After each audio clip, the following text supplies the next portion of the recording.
Hey everybody, welcome to the briefing room on this Wednesday. I'm Devin Dwyer in Washington. Great to have you with us. A lot happening today on Capitol Hill. Day 2 of Attorney General Bill Barr's testimony. A lot to talk about there with the Mueller report now just days away from coming to the public. Also an interesting story today on race and admissions in college campuses. We'll get into that. And Bernie Sanders unveiling his Medicare-for-all plan up on Capitol Hill, creating some waves. So we'll dig into what that means for you. But first, want to go back to the Attorney General's in the hot seat again. Our Justice reporter Jack Date has been following this the whole way. Jack, this is a big deal today because Bill Barr seemed to suggest that not only is he wrapping up the Mueller investigation, he's about to start a new investigation into the investigation. Tell us about it. Right. So he was asked about looking into the surveillance of the Trump campaign in 2016. And that's sort of genesis of all this and what came to be the Mueller report. So how the Mueller investigation got started, he thinks that, and he in fact used the word spying, which got everybody's antennae up. Exactly. And he said it was spied on. But, you know, some of these things we know, right? We know that there was a FISA warrant against Carter Page, who was a foreign policy advisor to the Trump campaign. So, you know, some of this that we've known about publicly. He was asked about this actually during his confirmation hearing, and during that he said he would look into it. And he did say today he had some concerns about that, but he said, and it may not have necessarily been improper to conduct that surveillance, but he wants to figure it out. What were these surveillance acts predicated on? So what did they use to make the decision to go ahead and look? And so he harkened back to the days of Nixon when there was a lot of illegal activity going on with the federal government, with the FBI spying on civil rights workers, war protesters, anti-nuclear demonstrators. And that was considered very abusive and intrusive by the federal government. And Congress took actions, and the federal government, the executive took actions to make sure those things never happen again. So he says he's looking at it with that in mind to see if anything improper was done. And Democrats, Catherine Faulders on Capitol Hill, are sort of scratching their heads at this one. Certainly sounds like Bill Barr, in their words, is doing the president's bidding. What are you hearing from Democrats on this? Right, that's what Adam Schiff told us. He said that the Attorney General is doing the president's bidding for him. He says the AG has a higher responsibility than simply doing Trump's bidding. And look, the chairman of the House Judiciary Committee said that he's asking DOJ for an immediate briefing on these comments since they're not in line with what they say that they've heard before, Devin. But I will say that Republicans, they're actually welcoming this. Jim Jordan, a member of the House Freedom Caucus and Trump ally, said God bless him. He wants him to look into this. And Mark Meadows, also a Trump ally, claims that he believes that he's seen this material that Barr is referring to. So Republicans, of course, welcoming this investigation and these comments by Barr today. So very significant, and Jack, you've learned from the Justice Department they've begun to assemble a team to look into how this all got started, so much more in store there. The president's probably very happy about this. Yes, but it's important to note he also said he doesn't have any specific evidence that he's pointing to, but he wants to see and assess for himself what happened and whether anything improper was done. All right, meanwhile, some other headlines coming out of this hearing from Bill Barr as he announces that next week we will finally get a look at that 400-page document that special counsel, you'll be looking at all those color-coded, yes. 400 pages, color-coded with the redactions. We talked about them yesterday here in the briefing room. But interesting focus today in the testimony on what coordination he may be having with the White House on this. Are they hearing about the redactions? Will they get to preview the report? And I want to ask you about this exchange with Senator Jeanne Shaheen of New Hampshire, who asked Bill Barr if any of the redactions might be out of an attempt to protect the president. Take a listen. I want to go back to your comments about the 4 reasons that you intend to redact portions of the special counsel's report. The 4th one was information that would unduly infringe on the personal privacy and reputational interests of peripheral third parties. Does that mean that you will redact information to protect the reputational interests of the president? No. I'm talking about people in private life. Okay. Not public office holders. So interesting there, Jack, because so much concern ahead of the report's release had been, what if the handpicked Attorney General, the President, is going through this document, blocking out stuff that might make Trump look bad? It does sound like, from that answer, he's not doing that. Right. I mean, he'd indicated that he was going to redact the names of people who were peripheral to the investigation. So clearly, it would be hard to make the argument that President Trump is peripheral to anything in this. It's all about him. Right. So we will keep our eye on that coming next week, we know. So thank you so much, Jack Date. You will be back on this story as well. Thank you, sir. Shifting gears now to another major headline that popped overnight, sort of eclipsed by some of this news with Bill Barr, and that is on the issue of race and college admissions. The Trump administration announcing that Texas Tech Medical School will no longer use race as one of its factors, explicit factors, in choosing which candidates to admit. This follows a 14-year investigation by the Department of Education Civil Rights Department, which found that the school was not using race in a narrowly tailored fashion when conducting admissions, and the school now changing course. All of this coming about from a complaint filed by the group, the Center for Equal Opportunity. It's a group that opposes affirmative action, and the president and general counsel of that group joins me now by Skype. Roger Clegg joins us. Roger, thank you so much for coming in. So I want to start by asking you why you brought this complaint in the first place and what it means for students applying to this school in Texas now that this decision has come down. Well, I'll answer the second question first. So what it means to students who are applying is they will be treated without regard to their skin color and without regard to what country their ancestors came from, which I think is fair and what most Americans want. The reason that we picked out Texas Tech to file this complaint against was that Texas Tech announced in 2003 that it was going to start using race as one of its factors in admission, even though it had not been using race and had a quite diverse student body without engaging in racial discrimination in admissions. And so we filed a complaint and said that under the Supreme Court's law, statement of the law, you cannot engage in racial discrimination except as a last resort. And obviously, that requirement wasn't met in this case because they'd already achieved racial diversity without discriminating on the basis of race. So that was why we filed the complaint. And of course, it's being celebrated roundly by the Trump administration, groups like yours, Roger. Meanwhile, a number of groups are opposing this. They are protesting it. I want to bring in Elise Boddy. She's a law professor at Rutgers University and founder of the Inclusion Project, a former litigator with the NAACP Legal Defense Fund. Joins us now. Elise, thank you for coming on. I want to ask you why you found this case so concerning. Well, I think, first of all, we have to face facts in this country. Race matters not because it should, but because it does. And if we look at virtually any indicator around opportunity in this country, race has a pretty significant impact on whether people have fair access to opportunity. And that's certainly the case in higher education. But even more to the point of the Supreme Court's law, which has consistently found that race can be considered as one of many different factors, and that we look at the educational benefits of diversity. That's real. It's very important to find places where students can come together and learn from one another in a classroom setting. I've seen that in my own experience with my own students who learn from one another in the context of conversations around a lot of different issues in the constitutional law class that I teach.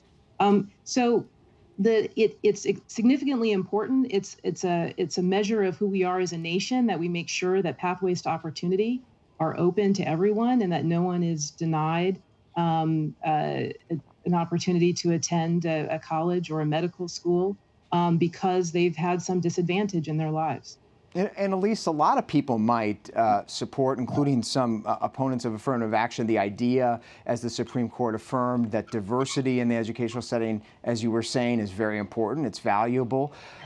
Why is it still necessary now to explicitly consider race as a factor on these applications to achieve that diversity? Is it not possible to do that without explicitly including that factor?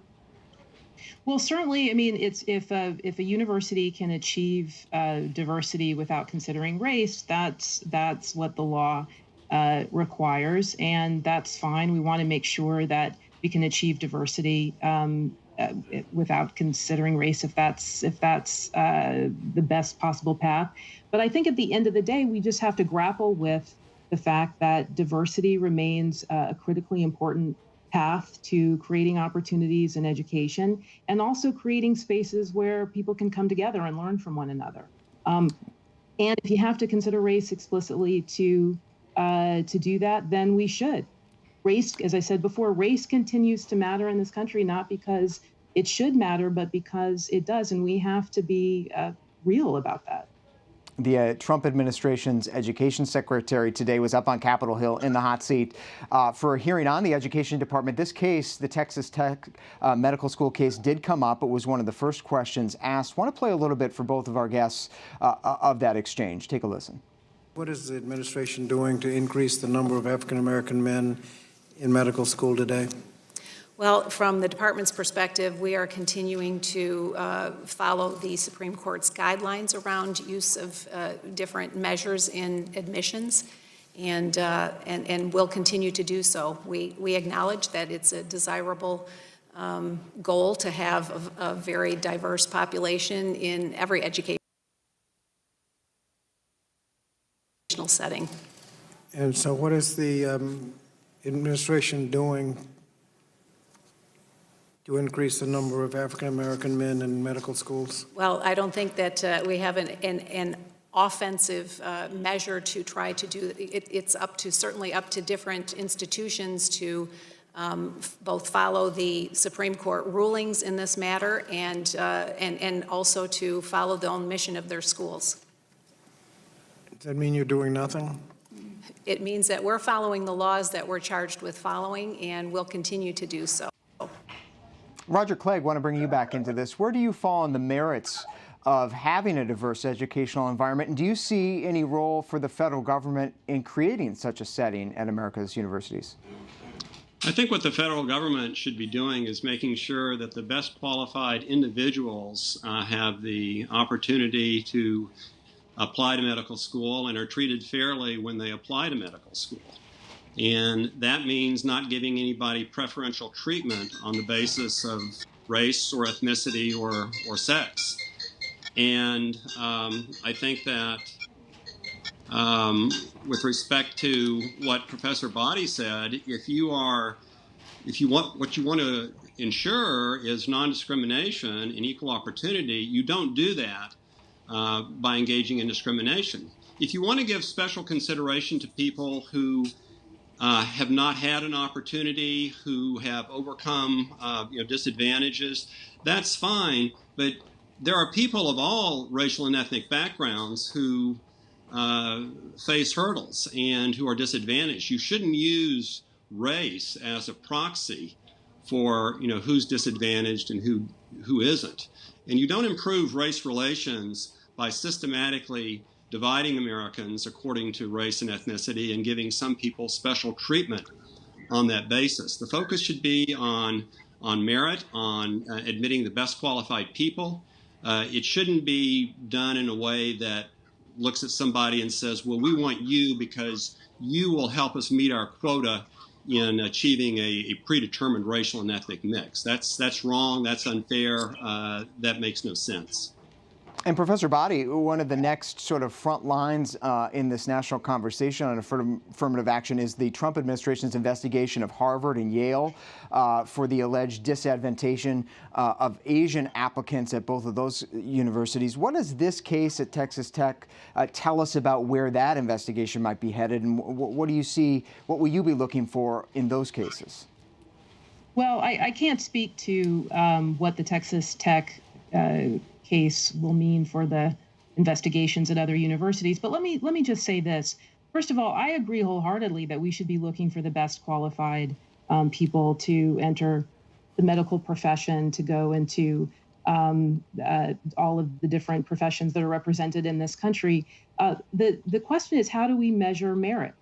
And are we overlooking people based on arbitrary criteria around SAT scores or some kind of standardized achievement test, a college admissions test?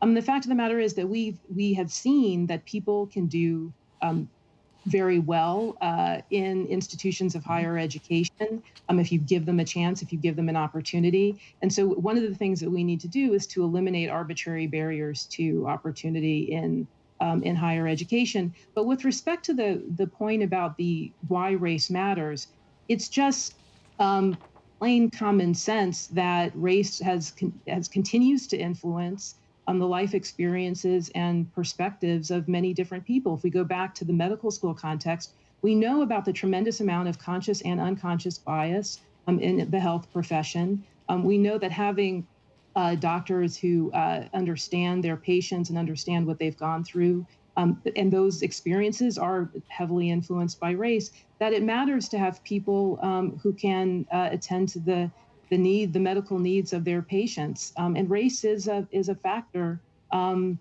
in providing quality health care. And so to close down those opportunities to people and not provide access and ensure, as Representative Scott was saying, that we have Black males in the medical profession is really a critically important point. Well, I think now it's a conversation that we'll have to continue. I appreciate both of your thoughtful perspectives today. Roger Clegg, the President and General Counsel with the Center for Equal Opportunity. Also, Elise Boddy, a professor at Rutgers University, former litigator with NAACP Legal Defense Fund. Thank you so much for joining us, to you both. Moving on now to another major story popping up on Capitol Hill today. The presidential campaign well underway. Senator Bernie Sanders of Vermont, unveiling his very popular Medicare-for-all plan, popular among his left-wing supporters in the Democratic Party today. Here's a little bit of Bernie's announcement. Take a listen. The American people are increasingly clear. They want a health care system that guarantees health care to all Americans as a right. They want a health care system which will lower health care costs and save them money. They want a health care system which will guarantee them freedom of choice in terms of the doctor or hospital they go to. They want a health care system which will substantially lower the cost of prescription drugs. They want a health care system which will finally give senior citizens the benefits they need for dental care, for hearing aids, and for eyeglasses.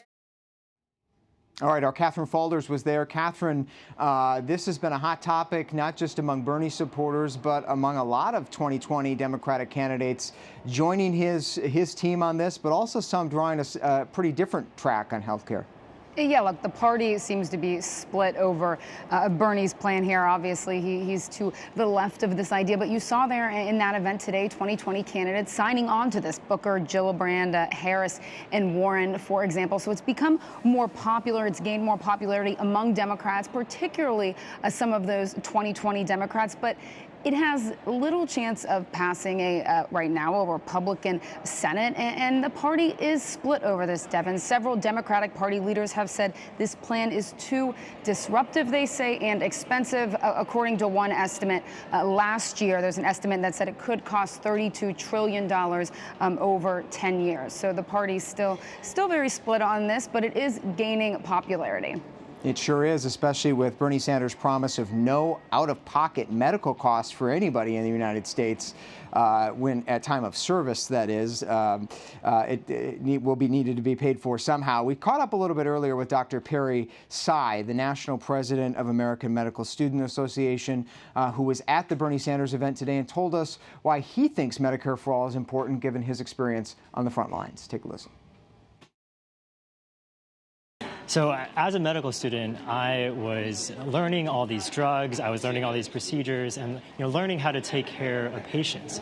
But as I was going through my clinical rotations and experiencing healthcare, I was seeing so many barriers to doing all the things that I had signed up to do by going to medical school. I wanted to be a physician, I wanted to take care of people, but every single thing that I was learning something new that was going to prevent me from taking care of patients. And so Medicare for All is going to be one of the solutions to solving the problems of getting our patients access to health insurance, access to health care, and allowing us as future physicians to take care of our patients in our communities. So I guess critics of the program, one of the criticisms of the program, Dr. Tsai, is that, Obamacare is doing just fine. Millions added to the insured rolls, expanded benefits for consumers. Why not focus on just strengthening and improving the Affordable Care Act? So Medicare-for-all is going to be one solution that's really going to make insurance available to people regardless of employment status. It's going to introduce comprehensive benefits and also force pharmaceutical companies to start having to negotiate for drug prices that are going to make medications more affordable. This is going to be a system that's going to really work for all people, regardless of race, income, the jobs that they have. And that's the reason why this type of system might work as a solution. It certainly sounds appealing as Senator Sanders makes his pitch. In fact, as you say, Dr. Tsai, it would be completely free, according to the plan. No one would have to pay anything out of pocket aside from prescription drugs. So certainly that's a top selling point. But what do you say to Americans who are happy with the private insurance they have right now? They think the system works for them, and they might be a little reluctant to a wholesale change of a system they're happy with. So some of the things that Medicare-for-all is going to do is create a system where we can start to negotiate for lower drug prices from the pharmaceutical companies. And with Medicare-for-all, this is going to be a system for the people who don't have access to insurance. And right now, we're in a system where a lot of people are having trouble, and we need to be thinking that if nobody wins, if not everybody wins, then nobody wins. And this is what Medicare-for-all is going to help us do. And so for you, Doctor, it sounds like it's a top priority, an overarching priority to make sure all Americans are covered in some way, more than anything else, like cost or private enterprise and such. It's just getting people covered is the bottom line for you. A system that everyone has access to health insurance will be a system that will help us as physicians and help our patients in the future. All right, Dr. Perry Tsai, thanks so much for joining us. Thank you. And of course, critics of this Bernie Sanders Medicare-for-all plan say that it does very little to address overarching costs of health care in this country. The leading critic, of course, is the president over at the White House. That's where our Jordan Phelps has been talking to officials today to get their reaction, the president's reaction to the Bernie Sanders Medicare-for-all plan. Jordan, you caught up a little bit earlier with Kellyanne Conway, the president's advisor. She's calling this Medicare-for-all choices for none. It's clear they're going to brand this as a very disruptive approach to health care. Yes, Devin. I also had the chance to catch up with Seema Verma. She's one of the top officials here at the White House who really tries to implement the president's vision around health care. They've been blasting Bernie Sanders' plan. As you note, Press Secretary Sarah Sanders issued an official White House statement that really sounded like it could have come from the campaign, saying a self-proclaimed socialist Bernie Sanders is proposing a total government shutdown. Seema Verma tells me that the White House is working on a plan of its own. Take a listen. Yeah, we had a great weekend at Camp David working on the plan, and I think you'll see something very soon on that. Okay, and can you tell us a little bit about what the plan will address and what it's going to look like? Well, I think the plan is going to be a stark contrast to Medicare for all. We don't want a government takeover of healthcare. We want to make sure that we're preserving America's position as the best healthcare system in the world. I mean, the reality is people are traveling all over the world to come to America for good healthcare, great healthcare. And we want to make sure that we're preserving that for Americans, making sure that they have choices about their care and that they're making the decisions, not the government. Okay. Should we expect to see legislative text come from the White House? Well, the concern is that, we're going to need the support of Congress to make changes and to put something in place that's going to work for all Americans, and it's not clear that we have that support from Congress right now. Okay, but the president has said he wants this to be his first vote in a new term. So presumably you have to have something ready to go before the next election, right? Well, I think the idea would be after an election, when we have the appropriate support from Congress to move ahead with a solution that's going to work better than a government takeover of health care. Got it. So we shouldn't expect to see actual legislative text until after the president wins re-election. I think the reality is, what we can put out really is about what's going to work. And if we don't have Congress working with us to develop solutions that are going to work, the reality is Obamacare is just not working for so many Americans. We see that prices have gone up over 100%. We see choices declining. A third of Americans and counties only have one choice of insurers. And we've seen people just flee the individual market. Over 1 million people can't afford coverage and have left the individual market because prices have gone up by triple digits in some areas of the country. And we did see the administration come out in support of that Texas federal court ruling to strike down Obamacare in its entirety.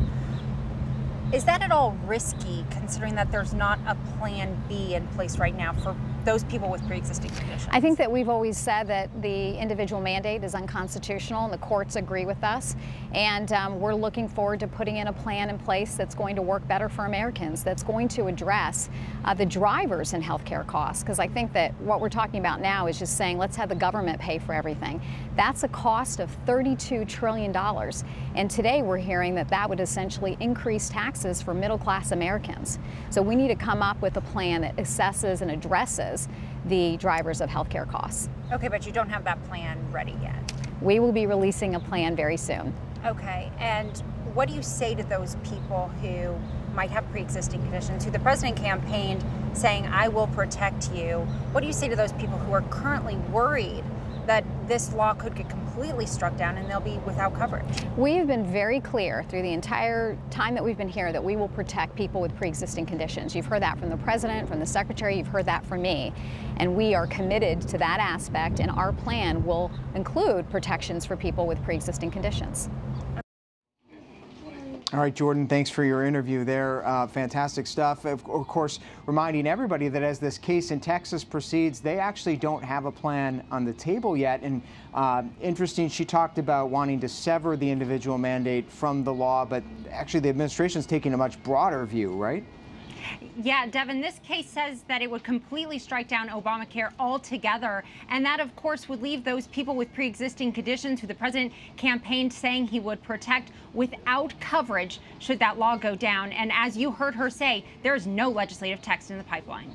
All right, Jordan Phelps for us at the White House. Thank you, Jordan.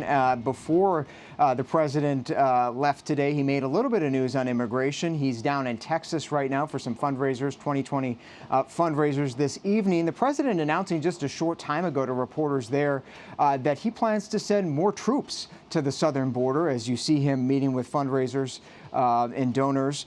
He also announced a short time ago that he plans on having a new immigration plan unveiled in the coming days from his son-in-law, Jared Kushner. So we'll keep our eyes on that. Much more to come on immigration. Finally today, on the heels of the deadliest attack in Afghanistan in years, according to our team at the Pentagon, we'd like to pay tribute here in the briefing room to the 3 U.S. Marines who lost their lives and paid the ultimate sacrifice, bringing the total this year to Americans lost in that war to 7. Our thoughts are with them and their families as we leave you today here in the briefing room.